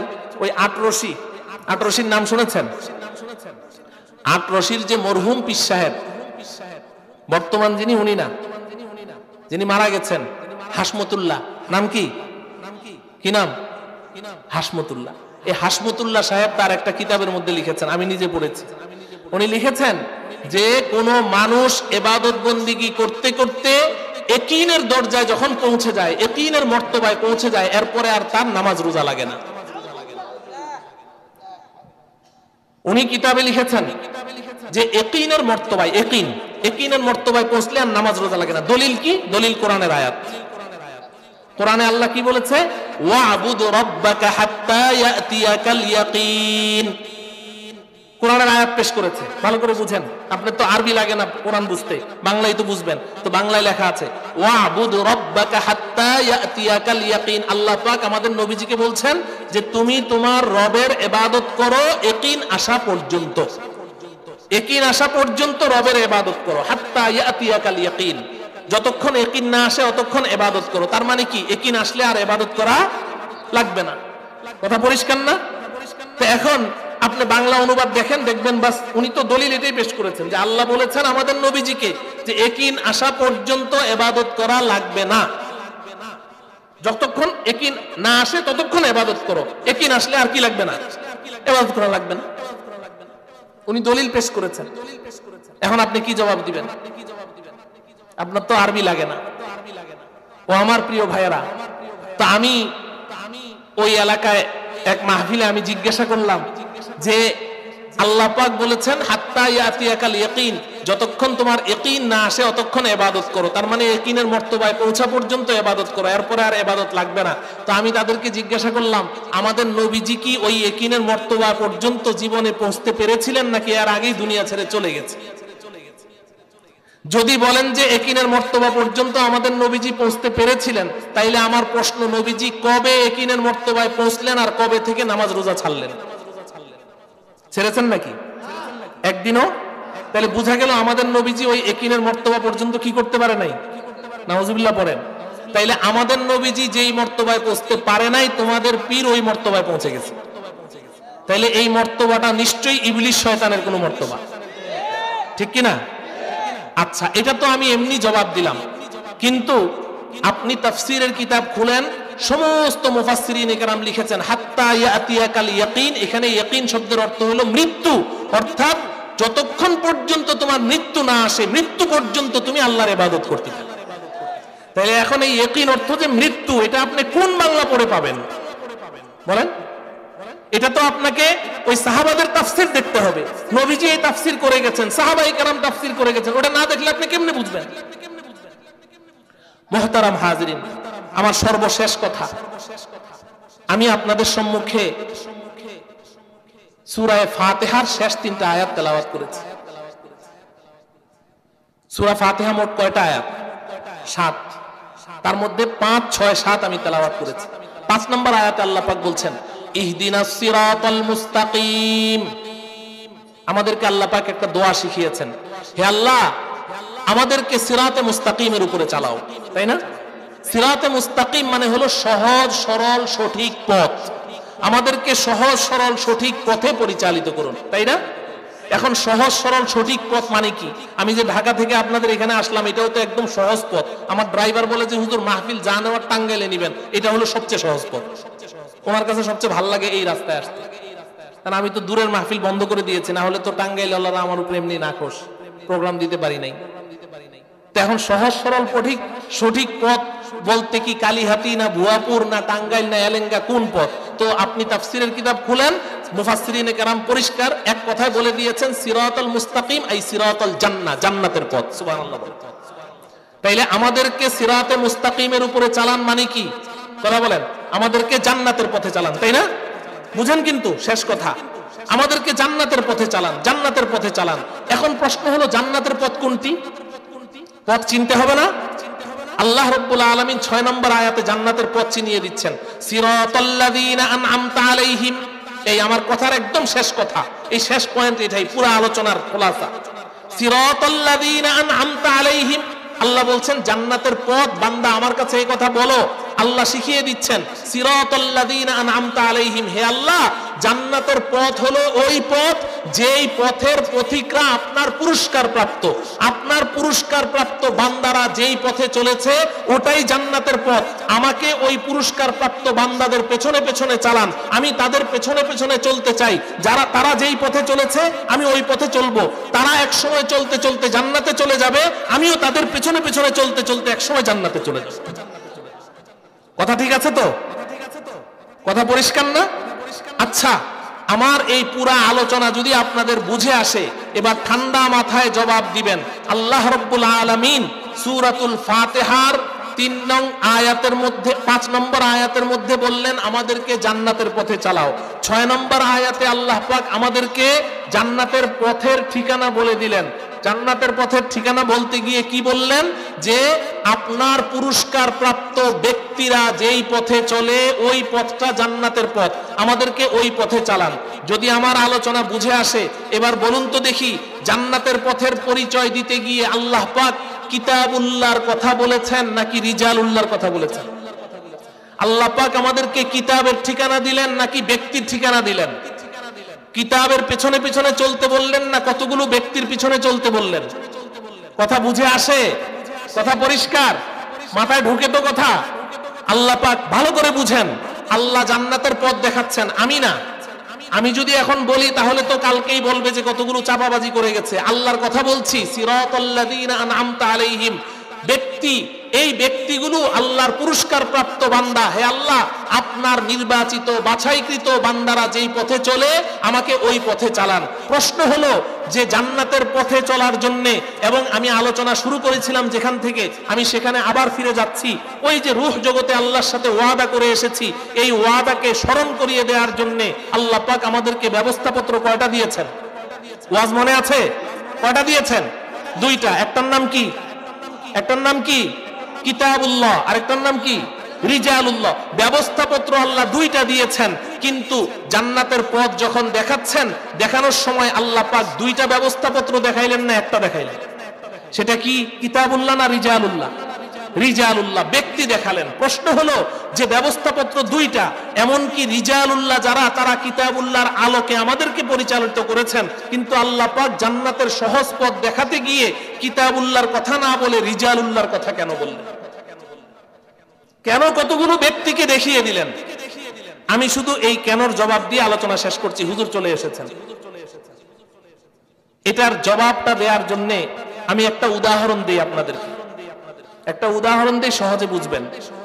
ধরুন আপনার বাড়ি রংপুর, আমার ওই যে শ্বশুর বাড়ি রংপুর, এই জন্য রংপুরের কথা বলি, রাস্তাঘাট চেনা আছে। আপনার জন্ম রংপুরে, আপনি সেখানে বড় হয়েছেন, বয়স এখন আপনার 60-65 বছর, জীবনে কোনোদিন ঢাকা আসেননি। এখন হঠাৎ আপনার মনে শখ জাগলো আপনি ঢাকা সংসদ ভবনটা দেখবেন, একটু জাতীয় সংসদ ভবন, বাইতুল মোকাররম মসজিদ, জাতীয় মসজিদ, এগুলো দেখবেন। মনে শখ জাগলো, কিন্তু রাস্তা তো চেনা নাই। আপনার ভাতিজা নবনির্বাচিত চেয়ারম্যান, ভাতিজাকে বললেন, ভাতিজা আমি জাতীয় সংসদ ভবন দেখতে চাই, আমাকে একটু ঠিকানা বলে দাও। ভাতিজা বলে যে চাচা জীবনে কোনোদিন ঢাকা যান নাই, মুখে বললে আপনি ভুলে যাবেন, কাগজ কলম নিয়ে আসেন। তা আপনি কাগজ কলম নিয়ে গেলেন, আপনার ভাতিজা কাগজের মধ্যে আট করে আপনাকে রাস্তা বলে দিচ্ছে, আপনি এখন এই জায়গায় আছেন, এখান থেকে 5 কিলোমিটার পূর্ব দিকে যান, যাওয়ার পরে একটা 4 মাথা পড়বে, ওখান থেকে ডান দিকে যাবেন, ডান দিকে 3 কিলোমিটার যাওয়ার পরে একটা বাম দিকে টার্নিং আসবে, বাম দিকে যাবেন, বাম দিকে 7 কিলোমিটার যাওয়ার পরে একটা 7 মাথা পড়বে, ওখান থেকে আপনি সামনেও যাবেন না, ডাইনেও যাবেন না, বাঁয়েও যাবেন না, সামনে এবং বাঁয়ের রাস্তার মাঝখানে একটা তেরসা রাস্তা গেছে, ওদিক দিয়ে আপনি ঢুকবেন, ওদিক দিয়ে 4 কিলোমিটার যাওয়ার পরেই আপনি বাম দিকে একটু টার্নিং নিয়ে আবার ডান দিকে যাইতে হবে। তো ভাতিজা খালি কলম একবার ডানে, একবার বাঁয়ে, একবার সামনে, একবার পেছনে, এভাবে ঘুরায়, আপনার মাথাটা এরকম খালি ভ্রম করে ঘুরছে। বলেন ঠিক না বেঠিক? ঠিক এই সময় এলাকার ইমাম সাহেব আসলেন, এসে বলছেন, চেয়ারম্যান সাহেব কি করেন? কয় যে চাচাকে একটু ঢাকার রাস্তাটা আট করে দেখাচ্ছি। সর্বনাশ, এই কাগজ নিয়ে চাচা বের হইলে একদম নির্ঘাত রাস্তা হারাই ফেলবে। বলেন ঠিক কিনা? নির্ঘাত রাস্তা হারাই ফেলবে। তাহলে কি করতে হবে? ইমাম সাহেব বলেন যে আমি এমন এক পথ বলে দিব, চাচার পথ হারাবার কোনো ভয় নেই, একদম সোজা সংসদ ভবনে ঢুকে যাবে। বলে বলেন দেখি। ইমাম সাহেব বললেন যে আমি মসজিদ থেকে বের হয়ে এখন এমপি সাহেবের বাড়ির সামনে দিয়ে আসলাম, দেখলাম গেটের সামনে এমপির গাড়িটা দাঁড়ানো। ড্রাইভারকে জিজ্ঞাসা করলাম যে এমপি সাহেব কোথাও যাবে? ড্রাইভার বলছে আজকে জাতীয় সংসদ অধিবেশন বসছে না, আপনি পত্রিকায় পড়েন নাই, স্যার দেরি করছে, বের হবে রংপুর টু ঢাকা সংসদ ভবন, ডানে বামে কোথাও যাব না, স্যার খালি গাড়িতে উঠতে দেরি আর আমার গাড়ি স্টার্ট দিতে দেরি। এবার ইমাম সাহেব চাচাকে বলছেন, চাচা আপনার কোনো গাড়ি আছে? আলহামদুলিল্লাহ গত সপ্তাহে একটা প্রাডো কিনলাম 80 লাখ টাকা দিয়ে। তাহলে কোনো চিন্তা নাই, আপনি এমপির গাড়ির পিছনে গিয়ে দাঁড়ায় থাকেন, এমপির গাড়ির পিছনে গিয়ে চুপচাপ দাঁড়িয়ে থাকেন। এমপির গাড়ি স্টার্ট দিবে, আপনার গাড়ি স্টার্ট দিবেন, যখন এমপির গাড়ি ছাড়বে আপনার গাড়ি ছেড়ে দিবেন। এই গাড়িটাকে চোখে চোখে রাখবেন, এমপির গাড়ি ডানে আপনার গাড়ি ডানে, এমপির গাড়ি বামে আপনার গাড়ি বামে, এমপির গাড়ির স্পিড বাড়বে আপনিও স্পিড বাড়িয়ে দিবেন। এমপির গাড়িকে চোখের আড়াল করবেন না, এবং যদি রাস্তায় কোথাও যদি এমপি দাঁড়িয়ে যায় আপনিও ধৈর্যের সাথে দাঁড়িয়ে থাকবেন, ওই গাড়ি ক্রস করে সামনে যাবেন না, তাইলেই কিন্তু আপনি মরেছেন, আপনি কিন্তু পথ হারিয়ে ফেলবেন। ওই গাড়িকে সামনে রাখেন, চোখে চোখে রাখেন, এক সময় ওই গাড়িটা সংসদ ভবনে ঢুকবে, আপনার গাড়িও সংসদ ভবনে ঢুকে যাবে। বলেন ঠিক কিনা? এই চাচা কি পথ হারাবে? ও আমার প্রিয় ভাইয়েরা ভালো করে বুঝেন, আপনাদের আকলের কাছে বলে যাচ্ছি, আল্লাহ রাব্বুল আলামিন বলছেন, এই দুনিয়ার মানুষ, জান্নাতের পথে চলার জন্য, জান্নাতের পথে চলার জন্য আমি আল্লাহ তোমাদেরকে দুইটা বস্তু দিয়েছি, একটা কিতাবুল্লাহ দিয়েছি, আরেকটা রিজালুল্লাহ দিয়েছি। কিন্তু আসমানি কিতাব তোমাদেরকে দিয়েছিলাম পড়ার জন্য, বুঝার জন্য। তোমরা দুনিয়াতে এসে এতটাই ব্যস্ত হয়ে পড়েছো, তোমরা এই কিতাব পড়োনি, বুঝোনি। এখন এই কিতাবের ভেতর থেকে জান্নাতের পথ খুলে বের করে ওই পথে চলা তোমাদের জন্য এখন সো টাফ হয়ে গেছে, অসম্ভব প্রায় হয়ে গেছে। কিন্তু আমি আল্লাহ বড় মেহেরবান, আমি তোমাদেরকে মাহরুম করতে চাই না। এক কাজ করো, আমি আরেকটা ব্যবস্থাপত্র তোমাদেরকে দিয়েছি, রিজালুল্লাহ, আমার পক্ষ থেকে নির্বাচিত কতগুলো ব্যক্তি আমি তোমাদেরকে দিয়েছি। এদের সর্বাগ্রে আছে নবী রাসূলগণ, এর পেছনে সাহাবায়ে কেরাম, এর পেছনে তাবেঈন, আইম্মে মুজতাহিদিন। নবীজি সাল্লাল্লাহু আলাইহি ওয়াসাল্লাম এই রিজালুল্লাহদের পরিচয় দিতে গিয়ে বলেছেন, লা তাযালু তাইফাতুম মিন উম্মতি মানসুরিনা আলাল হক লা ইয়াদুররুহুম মান খালাফাহুম হাত্তা তাকুমাস সাআহ। নবীজি বলেন, আমার উম্মতের মধ্যে প্রত্যেক যুগে, প্রত্যেক জমানায় আল্লাহর পক্ষ থেকে সাহায্যপ্রাপ্ত একটা বিশেষ দল থাকবে, এই রিজালুল্লাহর জামাত থাকবে। কোন নিন্দুকের নিন্দা, কোন ভৎসনাকারীর ভৎসনা, কোন ভীতি প্রদর্শনকারীর ভয়, কোন জালেম অত্যাচারী রাজা বাদশার জেল জুলুম নির্যাতন এদেরকে হক কথা বলা এবং হক পথে চলা থেকে এক চুল পরিমাণ বিচ্যুত করতে পারবে না। নবীজি সাল্লাল্লাহু আলাইহি সাল্লাম বলেন, কিয়ামত পর্যন্ত এই দলটি বিদ্যমান থাকবে, প্রত্যেক যুগে থাকবে। নবীজি সাল্লাল্লাহু আলাইহি ওয়াসাল্লাম বলেন, ইন্নামাল উলামাউ ওয়ারাসাতুল আম্বিয়া, এরা হচ্ছে আমার উম্মতের হক্কানি রব্বানি উলামায়ে কেরাম। ও মুসলমান, আল্লাহ রাব্বুল আলামিন বলছেন, সিরাতাল্লাযীনা আন'আমতা আলাইহিম, এরাই হচ্ছে রিজালুল্লাহ, এরাই হচ্ছে আমার পুরস্কার প্রাপ্ত বান্দা। এরা যেই পথে চলে তুমিও তাদের পেছনে পেছনে চলতে থাকো, তারা যা বলে তা শুনো, তাদের কথা মতো তোমার জীবনটাকে পরিচালিত করো। এদেরকে অ্যাভয়েড করে, এদেরকে ক্রস করে সামনে চলে যেও না, পথ হারিয়ে ফেলবে, আসল বাড়ি জান্নাতে যেতে পারবে না। যদি যেতে চাও এদের পেছনে পেছনে চলো, এদের অনুসরণ করতে থাকো, এক সময় এরা জান্নাতে চলে যাবে। তুমি যদি তাদের পেছনে তোমার জীবনের গাড়িটা চালাতে পারো, এদের পেছনে পেছনে তুমিও জান্নাতে চলে যাবে। আল্লাহ রাব্বুল আলামিন চোখে আঙ্গুলি দিয়ে আমাদেরকে এই কথা বলে দিয়েছেন। আল্লাহ রাব্বুল আলামিন এই কথাগুলো আমাদেরকে বুঝার তৌফিক দান করেন এবং হক্কানি রব্বানি উলামায়ে কেরামের পদাঙ্ক অনুসরণ করে আমাদের জীবনকে পরিচালিত করার তৌফিক দান করুন। সর্বশেষ 30 সেকেন্ডে একটা কথা বলি, হুজুরের সামনে কথা বলা বেয়াদবি হচ্ছে, কিন্তু আমি কথাটা ফিনিশিং দেওয়ার জন্য বলছি। এখন প্রশ্ন হলো যে আমরা চিনব কি করে হক্কানি রব্বানি উলামায়ে কেরাম? আমি আপনাদেরকে বলে যাই, আমি আল্লাহকে হাজির নাজির জেনে বলছি, নবীজি তো পরিচয় দিয়েছেন যে মা আনা আলাইহি ওয়া আসহাবি, আমি এবং আমার সাহাবাদেরকে যারা মানে। ও আমার প্রিয় ভাইয়েরা, যেই বন্ধুদের আলোচনা বারবার আসে, আহলে হাদিস ভাইয়েরা, তারা সাহাবায়ে কেরামকে মানে না, তারা সাহাবায়ে কেরামকে মানে না। তারাবির নামাজ যদি আপনি 20 রাকাতের কথা বলেন তো বলে যে এটা উমরের বেদাত, নাউজুবিল্লাহ বলেন, উমরের বেদাত। জুমার নামাজে যদি 2 আযানের কথা বলেন বলে এটা উসমানের বেদাত। 3 তালাকে 3 তালাক হয় যদি বলেন তো বলে এটা উমরের বেদাত। সাহাবায়ে কেরামকে তারা বেদাতি বলে গালি দেয়, মানা তো দূরের কথা, বেদাতি বলে গালি দেয়। প্রশ্ন হলো তাহলে নবীজির আদর্শ, সাহাবায়ে কেরামের সুন্নাহর যথাযথ অনুসারী কারা? এই প্রশ্নের জবাব আমি আমার জবান দিয়ে দিচ্ছি না। বর্তমান বিশ্বের সবচেয়ে বড় আলেম, যার একেবারেই খাস ছাত্র এই মজলিসে আমার পরে যিনি আলোচনা করবেন, মুফতি মিজানুর রহমান সাঈদ দামাত বারাকাতুহুম, ওনার আখাসুল খাস উস্তাদ, আমি যার কাছ থেকে সনদ তাবাররুকান সনদ হাসিল করেছি। শাইখুল ইসলাম আল্লামা তাকি উসমানী দামাত বারাকাতুহুম তার 2 শাগরিদ এখানে উপস্থিত আছেন। তিনি আরব বিশ্ব তাকে বর্তমান দুনিয়ার শ্রেষ্ঠ আলেম বলে উপাধি দিয়েছেন। সেই শাইখুল ইসলাম আল্লামা তাকি উসমানী দামাত বারাকাতুহুম তিনি বলেন, मैं पहले तकलीदन कहता था, मैं पहले तकलीदन कहता था, अब पूरी दुनिया सफर करने के बाद बसीरत के साथ कहता हूं उलमाए देवबंद ही हक पर है।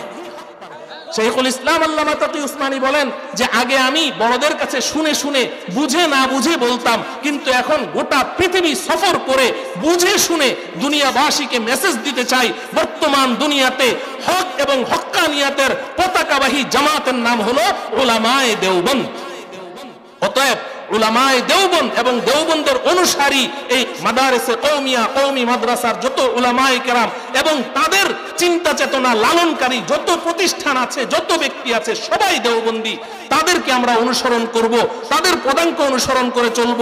ইনশাআল্লাহ আল্লাহ পাকের যদি দয়া হয়, মায়া হয়, তাদের সাথে সাথে আমরাও জান্নাতে চলে যাব।